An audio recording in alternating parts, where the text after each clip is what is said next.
Quand j'ai commencé à travailler, donc j'ai une formation de psychologue et j'ai eu la chance une coïncidence, hein, comme on dit, être au bon endroit au bon moment, et j'ai eu la chance de pouvoir assister à une journée d'information sur la thérapie familiale. Et ça, c'était dans début des années 80, sur donc la thérapie familiale qui était quasiment inconnue en France, y compris parmi les psychologues et psychothérapeutes.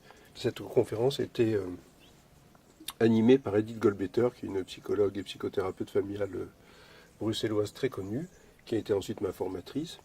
Et c'est comme ça que je me suis intéressé à la thérapie familiale.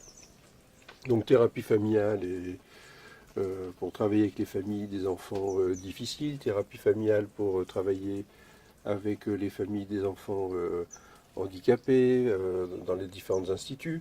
Et de fil en aiguille, on est arrivé au couple, aux thérapies de couple, puisque en travaillant avec les familles, on s'aperçoit que la plupart du temps, derrière les problèmes familiaux, je ne vais pas dire à chaque fois, de façon à ne pas faire trop peur à nos internautes, mais on arrive assez vite à des problématiques de couple.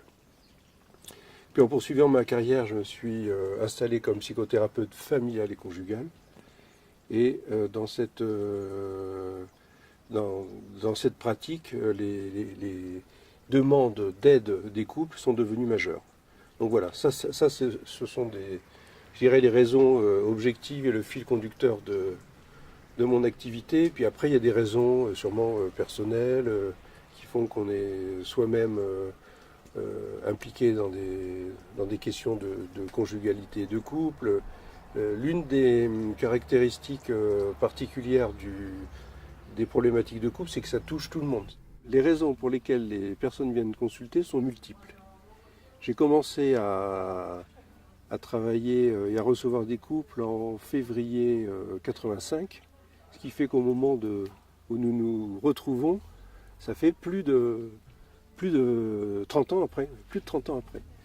Et je suis toujours surpris par les demandes. Je suis toujours surpris par les problématiques de couple. Je suis toujours surpris par qu'est-ce qui fait que les gens ont besoin d'être aidés. Et je dois dire que cette surprise